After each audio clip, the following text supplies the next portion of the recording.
आखिर उत्तराखंड में ये क्या चल रहा है? हम सड़कों में रहे, हमारे बच्चे भी सड़कों में रहे, मर मिट जाएंगे, पर हम अपनी भूमि को किसी को नहीं देंगे। ऐसा क्या हुआ कि इतने सारे लोग सड़कों पे आ गए और सरकार के खिलाफ हो गए?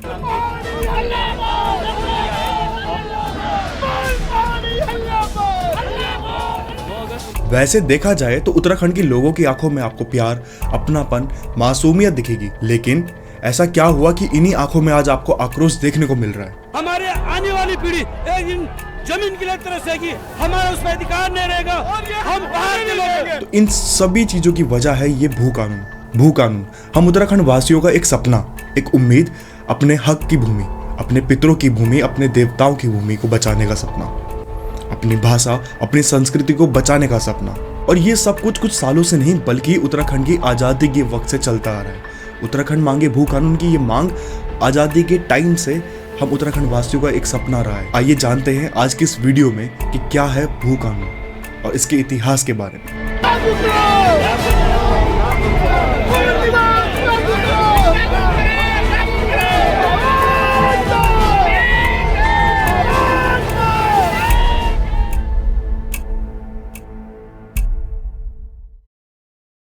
अब वीडियो को स्टार्ट करने से पहले अगर अभी तक आप लोगों ने मेरे चैनल को सब्सक्राइब नहीं किया तो प्लीज सब्सक्राइब करें, इससे मुझे काफी हेल्प मिलती है।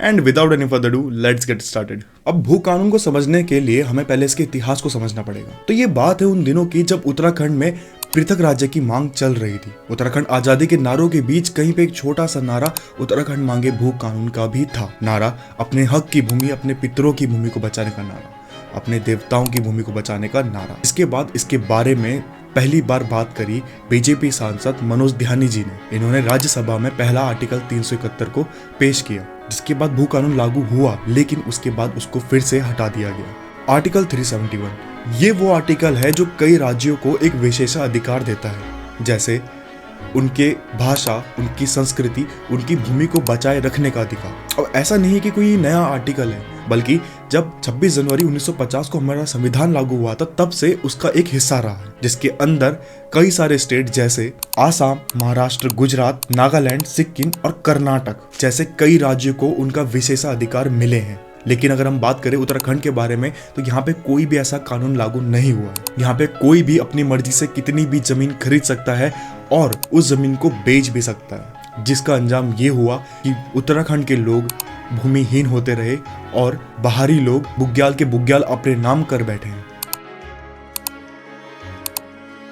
अब ऐसा नहीं है कि उत्तराखंड में कभी भू कानून था ही नहीं, बल्कि साल 9 नवंबर 2000 को जब उत्तराखंड आजाद हुआ, ठीक उसके 2 साल बाद साल 2002 में एनडी तिवारी के नेतृत्व में एक भू कानून को लागू किया गया, जिसके अंतर्गत आप उत्तराखंड के अंदर 500 वर्ग मीटर से ज्यादा जमीन को नहीं खरीद सकते थे। यानी अगर आप उत्तराखंड के निवासी नहीं हो तो आप सिर्फ 500 वर्ग मीटर ही जमीन खरीद सकते थे, उससे ज्यादा नहीं। फिर आता है साल 2007, जिसमें खंडूरी जी की सरकार ने इस कानून में कुछ बदलाव किए और इसको 500 वर्ग मीटर से घटाकर 250 वर्ग मीटर कर दी। यानी अब आप सिर्फ 250 मीटर ही जमीन खरीद सकते हो, उससे ज्यादा नहीं। जिसके बाद उत्तराखंड के लोगों में एक सुकून देखने को मिला, लेकिन ये सुकून ज्यादा टाइम तक नहीं टिका। क्यों?